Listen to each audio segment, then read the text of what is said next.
Shalom, Assalamualaikum warahmatullahi wabarakatuh. My name is Santi Belawan from class B. Jadi, di sini saya akan menjelaskan jenis-jenis kohesi leksikal.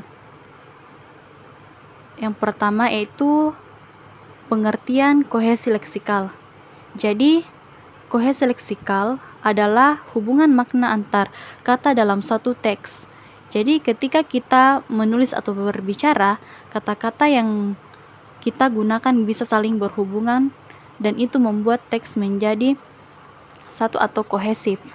Tujuannya yaitu menyatukan ide dalam kalimat dan paragraf dan menjadikan tulisan lebih enak dibaca. Oke, selanjutnya yaitu general noun atau kata benda umum. Kata benda umum memiliki arti yang luas dan dapat merujuk pada berbagai entitas. Kata benda umum sering digunakan untuk menghindari pengulangan kata benda spesifik. Contohnya, saya membaca buku tentang teknologi terbaru. Benda itu sangat menarik.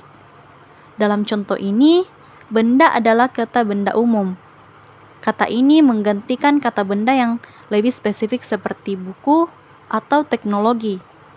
Untuk menghindari pengulangan dan menjaga alur kalimat, penggunaan kata benda merupakan salah satu bentuk kohesi leksikal, khususnya dengan menggunakan kata benda umum untuk menciptakan hubungan antar kalimat. Oke, selanjutnya itu reiterasi. Reiterasi adalah pengulangan item leksikal untuk menciptakan kohesi. Ada 3 jenis reiterasi, yaitu pengulangan, sinonim, superordinasi, dan subordinasi. Jadi, pengulangan menggunakan kata atau frasa yang sama secara langsung. Ini efektif untuk menekankan suatu poin. Kemudian yaitu sinonim, menggunakan kata-kata yang berbeda tetapi memiliki arti yang mirip. Ini membantu menghindari pengulangan yang membosankan dan menambah variasi bahasa. Kemudian superordinasi dan subordinasi.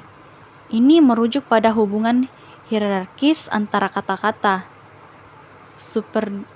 Superordinasi adalah kata yang lebih umum, misalnya hewan. Sedangkan subordinasi adalah kata yang lebih spesifik, misalnya kucing dan anjing. Jadi ini menggunakan hubungan, membantu membangun hubungan yang logis antar ide. Oke, selanjutnya yaitu pengulangan atau repetition. Jadi pengulangan adalah penggunaan kata yang sama berulang kali untuk menekankan atau mempertahankan koherensi. Contohnya, dia membeli sepatu baru. Sepatu itu sangat nyaman. Contoh pada slide, sepatu diulang untuk menekankan objek yang dibicarakan dan menjaga koherensi antara dua kalimat. Meskipun sederhana, pengulangan dapat menjadi alat yang ampuh untuk menciptakan teks yang jelas, ringkas, dan mudah dipahami. Terlalu banyak pengulangan dapat membosankan, sehingga penting untuk menggunakannya secara hemat dan strategis dalam penulisan. Selanjutnya yaitu sinonim. Sinonim menggunakan kata-kata dengan arti yang sama atau mirip untuk menghindari pengulangan kata yang sama. Contohnya, dia menunjukkan keberanian yang luar biasa dalam menghadapi bahaya. Keteguhan hatinya patut diacungi jempol.